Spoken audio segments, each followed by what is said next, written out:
Hello everyone, welcome to your channel Aaradhya classes. तो कैसे हैं आप सब? होप सो सब बढ़िया होंगे। तो गाइस, न्यू चैनल है तो क्लास हमने स्टार्ट करी थी 6 की सिविक्स से, जिसमें मैं आपसे चैप्टर नंबर 1 जो है डिस्कस कर रही थी, जिसमें पार्ट 1 जो है अपलोड हो चुका है, विविधता को समझना।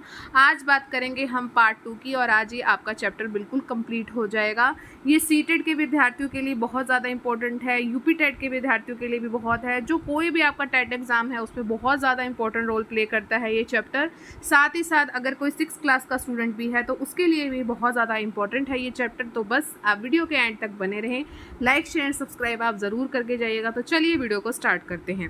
देखिए, पार्ट 1 में मैंने आपको बताया था कि किस तरह की विविधता जो है हमें अपने भारत में देखने को मिलती है।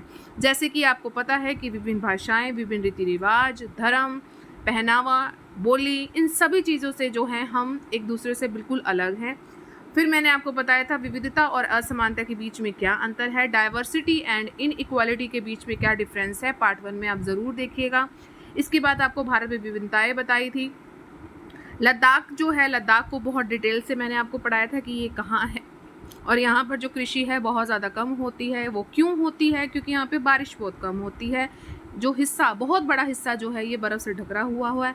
और यहाँ पर जो है आपको पश्मीना ऊन का उत्पादन करती हैं कौन? भेड़ बकरियाँ करती हैं, और पश्मीना शॉलें बनती हैं। व्यापारियों को यहाँ बेचा जाता है। धर्म के बारे में बहुत अच्छे से बताया था। और यहाँ पर जो है आपको गीतों और कविताओं के बारे में भी बताया था। और इसमें जो है आपसे मैंने डिस्कस किया था तिब्बती राष्ट्रीय महाकाव्य, जिसका नाम था केसर गाथा। बहुत ही इम्पोर्टेंट है ये केसर गाथा। तो ये जो है वहाँ पर जो हिंदू है और मुसलमान और बौद्ध हैं, ये सभी के सभी जो हैं इस गीत को गाते हैं। फिर इसके बाद हमने केरल के बारे में बात करी थी, जो आपके जो है दक्षिण पश्चिम में पड़ता है, ये कोने में है। ठीक है, यहाँ पर क्या है, एक तरफ से आपको समुंदर दिखेगा और एक तरफ आपको पहाड़ दिखेंगे। ठीक है, अर्थव्यवस्था के बारे में बहुत अच्छे से डिस्कस किया था। धर्म के बारे में भी हमने जाना था कि सेंट थॉमस जो हैं हमारे आए थे, भारत में आए थे 2000 साल पहले, और किस तरह इन्होंने यहाँ पर ईसाई धर्म का प्रचार प्रसार किया। इब्न बतूता के जो है इन्होंने यात्रा वृत्तांत लिखा। ये सब मैं आपको जो है पार्ट 1 में बहुत अच्छे से बता चुकी हूँ। एक हमने चीनी प्रभाव भी पढ़ा था कि मछली पकड़ने वाले को क्या कहा जाता था। एक वो जाल का यूज़ करते थे, जिस जाल से मछली को पकड़ा जाता था तो उसको क्या कहा जाता था? उसको कहा जाता था चीना वाला कहा जाता था। और यहाँ पर जो बर्तन का यूज़ किया जाता था वो चीना चाटी होता था। चीना चट्टी या चीना चाटी आप बोल सकते हैं। तो जो है, तो ये कल मैंने आपको बहुत अच्छे से डिटेल में पढ़ाया था। ये शब्द कहाँ से आया था? चीन से पढ़ाया था। दोनों की ही भौगोलिक स्थिति में आपको काफ़ी विभिन्नताएं देखने को मिली हैं। आज जो है हम आगे बढ़ेंगे। आज हम देखते हैं कि भारत में विविधता में एकता के क्या क्या उदाहरण हैं। चलिए स्टार्ट करते हैं पार्ट 2 को।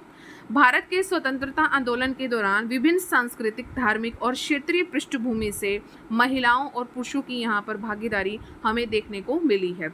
जैसे कि आपको बता दूं कि जब अंग्रेज़ों का टाइम था या उसके बाद भी जब हमारा संविधान बना था, तो महिलाओं को जो है बिल्कुल भी अधिकार नहीं था कि वो क्या कर सके, वोट दे सके।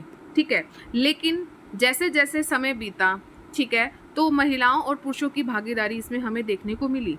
स्वतंत्रता आंदोलन के दौरान भी आपको विभिन्न सांस्कृतिक, धार्मिक और क्षेत्रीय पृष्ठभूमि से महिलाओं और पुरुषों की भागीदारी इसमें हमें देखने को मिली है। लेकिन इस समय भी जो है महिलाओं को वोट देने का अधिकार नहीं मिला था। वो बहुत लंबे टाइम के बाद जो है वयस्क मताधिकार आया था।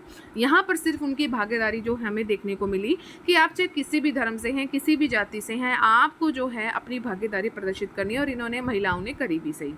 स्वतंत्रता संग्राम के दौरान जो है कुछ गीत उभरे थे, प्रतीक जो थे हमारे देश की विविधता के प्रति सम्मान की समृद्ध परंपरा की निरंतर हमें याद दिलाते हैं। अगर मान लीजिए आपके सामने राष्ट्रीय गान बज जाता है तो आप सभी उठ जाते हैं। ठीक है, और अगर आपके सामने झंडा फहराया जाता है जिससे हम अपने प्राउड फील करते हैं, तो ये कुछ ऐसे प्रतीक हैं जो हमें अपनी परंपरा की जो है हमें याद दिलाते हैं। हर जगह लोगों द्वारा अंग्रेजों के खिलाफ विरोध के प्रतीक के रूप में भारतीय राष्ट्रीय ध्वज का जो है प्रयोग किया गया था उस समय। ये आपसे क्वेश्चन जो है पूछा जाता है कि जो हमारे देश के प्रथम प्रधानमंत्री थे जवाहरलाल नेहरू जी ने अपनी पुस्तक डिस्कवरी ऑफ इंडिया में कहा है, ये उनकी पुस्तक का नाम है डिस्कवरी ऑफ इंडिया। इसमें ये बात कही गई है कि भारतीय जो एकता है कोई बाहरी से थोपी हुई चीज़ नहीं है, ये इनकी ही स्टेटमेंट है। भारतीय एकता कोई बाहर से थोपी हुई कोई चीज़ नहीं है, बल्कि ये कुछ अधिक गहरी है और इसके दायरे में विश्वास है, रीति रिवाज हैं, उनके प्रति आपका व्यापक सहिष्णुता है। इस सभी चीज़ों का जो है एक्सरसाइज, इनका अभ्यास किया जाता है और हर विविधता को यहाँ पर जो है स्वीकार किया जाता है, उसको प्रोत्साहित भी किया जाता है। ठीक है, तो आप इस स्टेटमेंट से समझ गए होंगे कि JL नेहरू जो है, जवाहरलाल नेहरू जी हमें क्या कहना चाहते हैं कि हमारा भारत हर तरह की विविधता को स्वीकार करता है और हर प्रकार की विविधता को वो मोटिवेट भी करता है।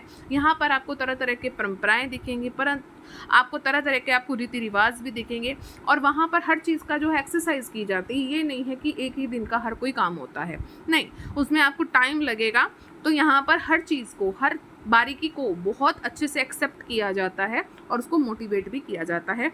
ये सब जवाहरलाल नेहरू जी ने अपनी पुस्तक डिस्कवरी ऑफ इंडिया में कहा है। ठीक है, दिलचस्प बातें कुछ हम पढ़ लेते हैं जो आपसे डायरेक्ट क्वेश्चन यहाँ पर पूछे जाते हैं कि नेहरू जी ने देश का वर्णन करने के लिए विविधता में एकता का जो था वाक्यांश इसको गाढ़ा था। यानी कि ये अगर स्टेटमेंट आ जाए कि विविधता में एकता, सबसे पहले किसने ये बात कही थी, तो नेहरू जी ने करी थी।